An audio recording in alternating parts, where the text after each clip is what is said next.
Welcome to Rapid Roundup, a series where we take several games throughout the week, do mini critiques on them, and let you know what we think. Throughout all of this, my name is Moriarty. And this is Brax. And this week, we'll be taking a look at VRChat, Darwin Project, Handful of Keflings, Metal Gear Survive. Later on in the week, on Wednesday, we'll take a look at Bendy and the Ink Machine. You've probably seen this, you've probably seen it streamed, maybe you've even played it since the first chapter is free. Now that 3 chapters are out and we're looking at the upcoming 4th chapter, let's talk about whether or not this is really even a solid game. And on Friday, we take a look at Skyrim VR. Odds are you've already played Skyrim on one of the multiple platforms that it's been ported to over the past several years, but now it's in VR. And we are going to tell you how it's changed, some of the problems that you can expect, and whether or not you should pay $60 for Skyrim one more time. But, for now, let's round them up. VRChat is already famous. You've probably seen it, you've probably heard about it. It is already the central place to find memes. Yeah, what's so interesting about it is that people that don't even have headsets are playing this, which is kind of hilarious to me. So it is not perfect without VR, but it's certainly passable without VR. And I would say that you can actually have a much better time without the VR headset because you can do things easier. You're not actually sitting there and getting bombarded by stuff in your face. This is a game that's sort of like Second Life, a place where you can go and do stuff. Just people hanging out, dressed up like stuff, doing things. There are places you can go, but there's no game here. It's just kind of what it is. I was thinking that maybe, I know what you said is pretty much the gist of it. You have an avatar, you walk around and you do stuff, but there isn't even like lobbies where there might be a place to play ping pong or pool or like a rec room type thing. Like, it really is just walking around as a character memeing. I mean, there's stuff you can do. There are games you can get into to an extent. It has to be built into the world. So, for example, you might go to an art gallery and be able to take photos of yourself with an in-game world camera. You can do stuff like that, and there's definitely a lot of neat things to have. But primarily what you end up seeing is spontaneity amongst people who just want to entertain, and everybody wants to entertain and be entertained in this world, which is what's interesting.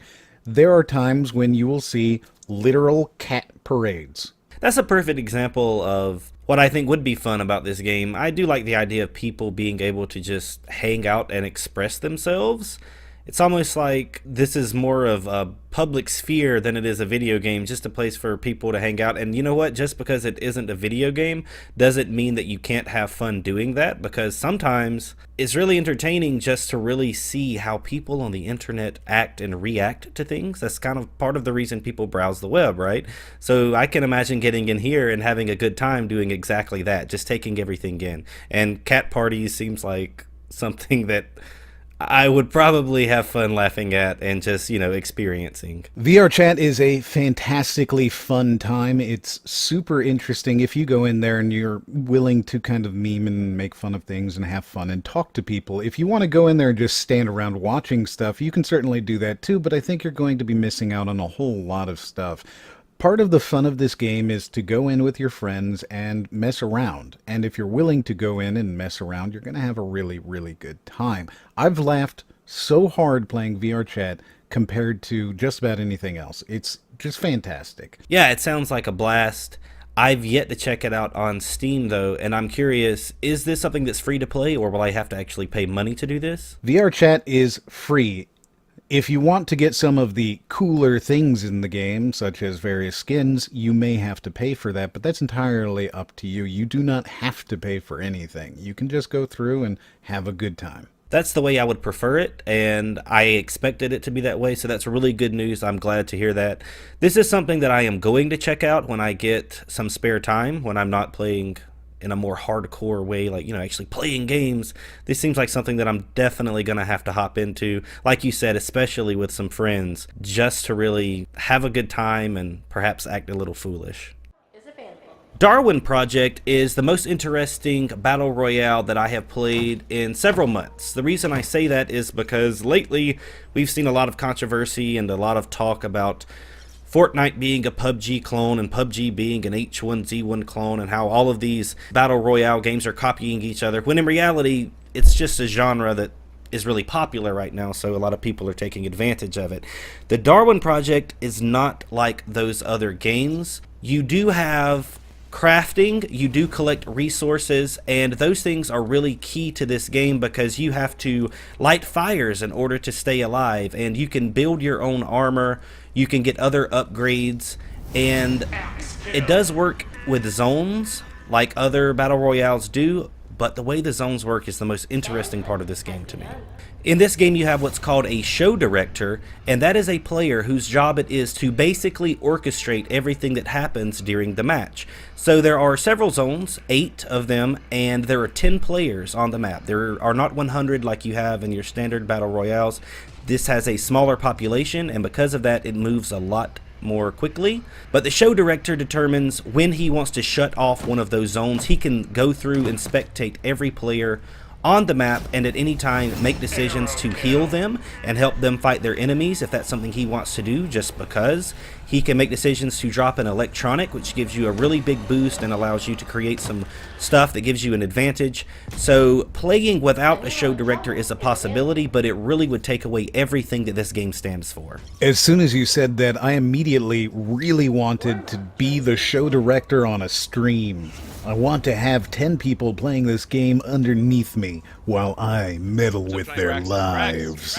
Absolutely, that was done to me in my first ever match. I get in, and the show director, it's almost like he knew I was a noob because he's like, Brax, if you don't talk to me, I'm gonna nuke your area next. I'm gonna make sure your zone dies next. Brax, you better talk to me. And it's like he's a game show host, and he was really doing a pretty okay job with it. I do want to say this: there have been people complaining that multiple people will get on here and one of them will play as the show director, and then they'll have 2 or 3 guys that are actually in the match, and he favors them. Basically, they cheat, right? Everybody knows each other, and the show director is giving them an advantage. That's something to watch out for, and that's something that they really need to address before full release, because it could be a problem. But if you get a good, clean, fair match, the show director idea is super fun, and it's absolutely something that would be fun if you streamed it and you were really good at being the show director. It's going to be great for an audience. You know, the asynchronous player thing has happened in a lot of different games. The one that a lot of people will know about is probably Evolve, and they tried to stop people from teaming up against each other and making it easy to win by just making it so that if you were playing with friends, you couldn't be the monster. I sure hope they don't do something like this, because I tell you what, I know that there are people who will abuse the system, but me, I want to put my friends through as much pain as possible. But I want to do it fairly. I'd like for them to lose, but I want them to get to second place. Right? That way the letdown is at full force. You're a terrible person for doing that. That's what I want out of this, but I can really see myself being a game show announcer and doing this on a live stream. I would love to do that. I think this would be super fun for that. Can't you just picture it? All right, everybody, here we go. We're going into yet another Darwin Project, and on the red team, we've got Brax. He's going up. He's coming up against them. Oh my God, he pulled out an axe, and now he's going for... I could have a lot of fun with this. Absolutely. It's a game made for you. I can't wait to see this actually happen. I hope you will pursue it once this thing gets out of open beta. Right now it's in a pretty good working state. They have some work to do just to make sure everything is solid before release. Definitely a battle royale game to keep your eye on if you're into that sort of thing, and I think this thing is going to have a lot of success on Twitch. A Handful of Keflings is a strategy RTS type of game about essentially just unlocking more buildings. You have Keflings, which are elflings, that can build and mine and things like that, and you set everything up for them to do it. It's a really simplistic game. It certainly seems that way. Being in charge of Keflings sounds sort of fun. I'm just a little curious at first how exactly you progress. Like, does it work with levels? Each time you go through a level and you build stuff up until you hit a goal and then you move on? Or is it more like a little sandbox where you just hop in and have a lot of fun? How does it work? This is a really simple game. You have a grid in front of you. You're standing off the side of the world, and you can rotate the world around you. In front of you, you have, like, I don't know, 20 spaces where you can build that might also be filled with various resources, and you have to build houses and raise your Keflings, Keflings in order to have them mine stuff for you. You're essentially raising slaves and making them do slave work for you so that you can have higher and higher quality goods. And the reason that you need higher quality goods is so that you can have higher quality goods. So in that way, there really doesn't seem to be a goal as much as there is just a technology tree that you probably find your way through, and all the while make sure that you have more slaves to do that. Poor little Keflings. As far as I can tell, there's no real reason to basically any of it except to do it. It is, I suppose, a calming game, and there's definitely some strategic thinking in how you're going to lay everybody out and making sure that your lines of production are efficient. But outside of that, no, there's not really a whole lot. Right, it sort of reminds me of those games that are browser-based where you just can waste a few minutes, burn some time playing it. It's not that it's not very fun, it's just after a while you realize that's kind of all there is to this. Yeah, now there's a lot of stuff to unlock. There's like 50 different buildings that you can unlock, and as you go through it, it does become harder. It feels very much like a mobile game in that aspect, where your goal is to build a city, and as you build a city, you need different things that your buildings will give you, but you require so much of it at the end that for a single piece of a building, and they call them pieces, literally pieces of buildings, for a single piece of a building, you will need 50, 60 of the original resource from the beginning, which then has to be refined into the next step, and then into the next step, and then into the final step in order to build a single piece of your building, which might require 10 or 20 pieces in order to build. The reason that you need to build that, it unlocks more buildings to build. This is definitely a game where you're coming into it and saying, I'm playing this because I want to build a civilization of little Keflings. I'm having a very hard time with this word. Having a very hard time with the word Brex. It's a little elf slave, Yeah. So you play this game to play it. There is no real overarching goal, and I feel like if you go into it looking for that, you're going to be rather disappointed. Well, how much would I pay for it? At time of recording, I actually can't tell you that. They haven't even released it onto the Steam Marketplace yet. The other Kefling games, of which there are two that I'm aware of, are available on Xbox and consoles for roughly $10, so I imagine this one will be in the $10 to $20 range. That seems like it would be appropriate, about $10. I would say that's fair. The one thing that does stick out to me, I do at least like the art style. I think it's a charming little game, so it does have that going for it. Just not sure exactly how long I would be playing this, but maybe for $10 it would be worth it. So check it out if it looks interesting.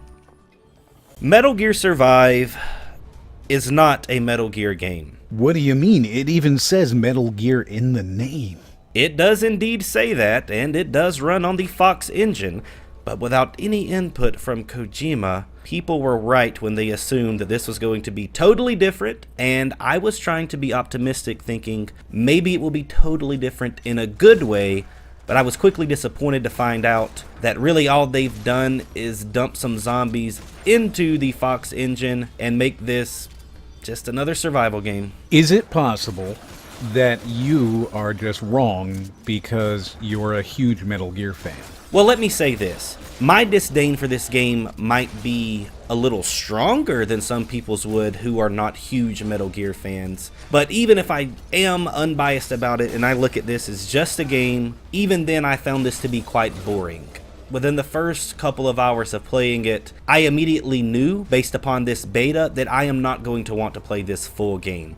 Simply because at its core, what it is just isn't that exciting to me. Basically, it's a horde-based shooter, but in between the hordes you need to gather materials and make fences, make some weapons, make ammo, set up traps, things of that nature. It reminds me of games I played before, but it just isn't doing it as well. Like if I want to play something like this, I'll play Fortnite, and I don't mean the Battle Royale, I mean the actual game. Fortnite is fun when you do this sort of thing, but with Metal Gear Survive, the way that it works and what was disappointing to me, you were better off to go into 3 or 4 missions and just collect all of the resources that you can, and then perhaps start trying to actually defend zombies, because that's basically the way it works. It's all about collecting resources And if you die, you die. That's fine because you just come back and you try again. There is multiplayer in this, but the multiplayer really isn't that different of an experience.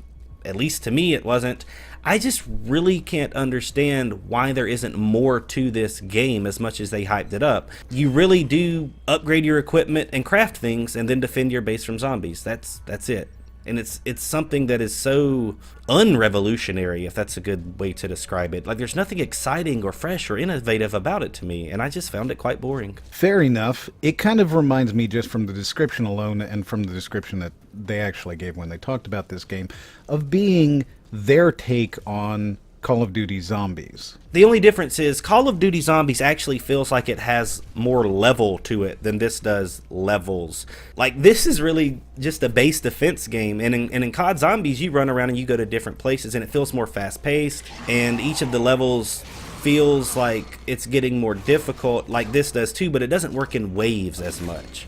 COD does have waves in its zombies, but this one really is simply defend the wave, then put your defenses up, defend another wave, gather resources, put more defenses up, and just try to withhold throughout that whole experience. COD Zombies, a lot of those have decent stories. They have just more going on. This is really repetitive to me. It's just not offering a lot. So you would say then it's more of a tower defense game. That seems pretty fair, and I'm okay with that. It doesn't really do a whole lot for me. And I gotta ask one question, because this thing is already bugging the hell out of me about this game. Why does blood randomly show up on the screen and then drip off for no reason? That indicates that your character is in poor health, like he's low on health, and that's what happens then. But I'll admit, even when I was playing it, that became pretty annoying. Like, just do that whenever I take damage. I don't need to be constantly seeing blood dripping down the screen for me to know that I'm low on health. I just make it splash up there one time, and then I'm aware of the fact that, you know, I just took some damage. So yeah, that did get on my nerves as well. The only thing I will nitpick about this as a Metal Gear fan, why did they change the control scheme? Why does square do what O used to do, and why does X do what triangle used to do? Was there a reason to really reverse those when a lot of people that are going to play this played Metal Gear Solid 5? So what's up with the decision to completely reverse the controls? I don't know. Aside from that, though, I just don't find it that entertaining. I would not recommend this in its full release because I don't even really recommend trying out the beta. And that hurts my heart to say, but without Kojima, what did we expect? At $39.99, I cannot possibly recommend it simply because it doesn't feel like it's an actual fully fleshed out game. It's a mode for a game. This is something that they could have thrown into Metal Gear 5 and it would have been something that people would do because it was Call of Duty's Zombies mode. You don't see Call of Duty selling their Zombies mode all by itself for $40, and that's what this feels like to me. If you're going to spend $40, at least go pick up Fortnite because it's more fully fleshed out, and it seems to be more fun. Plus, you won't have random blood dripping on you. 2018 is a cool-looking year for gamers, and there's a couple of games that are coming out that I'm personally really excited for. I have just so much that I want for these games to be, but I also have a couple of games that I'm not excited for, and I just want to talk about a few of them really quickly. Go ahead, I can't wait to hear this. Obviously, we can start off with what probably is the biggest game of the upcoming year, which is Red Dead Redemption 2. I think this game looks fantastic, and I really want to play this game, but I also know that Rockstar has kind of shown that they would rather put it out on consoles, sell it for $60 for a year, and then put it on PC. So I'm feeling like this is not even a game I'm going to be able to play next year. Based upon what they did with Grand Theft Auto 5, that would be a correct assumption. It took them forever to finally give that game a PC release. But yeah, I am excited for that one too. Red Dead Redemption, the first one, is one of my favorite games of all time. I love John Marston. I loved the story. I can't wait to learn more about that world, and I just like the game, man. I don't know. Fair enough. There's also Sea of Thieves, which is coming out any time now. I'm actually a founder in this game. I was given into the insiders, so I've been playing this game for a while. I couldn't even admit that because I was under an NDA, but now I can say I have been playing it, and it's a lot of fun. It's a ship-to-ship combat piratey kind of game. Man, this game is going to be fun. I've been jealous about that for a while. I figured out that you could play the game just from knowing you. So I still haven't been able to play it, unfortunately, but I have been following it, reading about it, checking up on the website and stuff. Looks like one of those games that would be for me, sort of my cup of tea. So Sea of Thieves is definitely one of those that I'm going to check out as soon as I possibly can. And I think it's one of the games that we'll be taking a look at later this year. Absolutely. And the game I'm probably the most excited for is Metro Exodus. This game looks incredible. Is that from the same Metro? You said Metro? Metro Exodus. It's the third one. Man, oh man, oh man, oh man. This game looks fantastic. The engine that they've got is incredible. It just, I am so stupidly excited to play this game. I want it right now. And I'm actually, for the first time in a long time, worried that I might have to upgrade my computer in order to play it. Really? Even with the rig you have right now, you don't think you might be able to play it? That's crazy. I don't think I can play it. What? No way. You're seeing it on the screen right now. This game is insanely good looking, and I want to play it. I don't think I can. I'm sure you can play it. You might not be able to play it on Ultra, though. You may have to make a sacrifice and join us lower tier PC players down here in the low to medium settings, but you'll be able to play it, though. And then finally, we have the games that we're not looking forward to. We're actually going to do a full video with the Golden Bolt on the 10 games that we're dreading in 2018, but I'll just tell you one of them that I'm certainly not looking forward to. And I think I'm probably not alone in this, and that is Far Cry 5.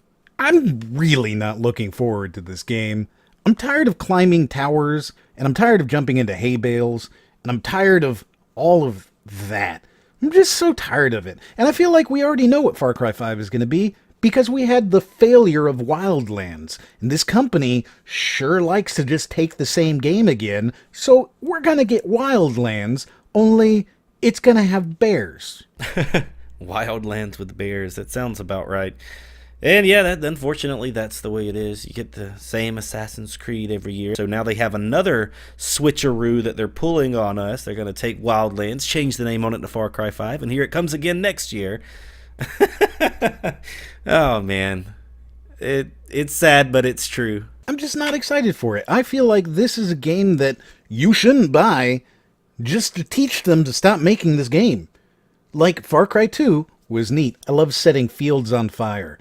Far Cry 1 was neat because it was a technological marvel. It was so cool to see them take the draw distance that you had in things like Delta Force way back in the day with their voxel engine and take that and turn it into this super awesome, incredible thing. The first Far Cry, man, I loved sitting on a hill and just starting that mission over and over again, shooting people on the beach. That was cool. And then, Far Cry 4 is exactly the same as Far Cry 3. It even uses the same weapon models. And now, Far Cry 5. Well, we've seen how you've taken it.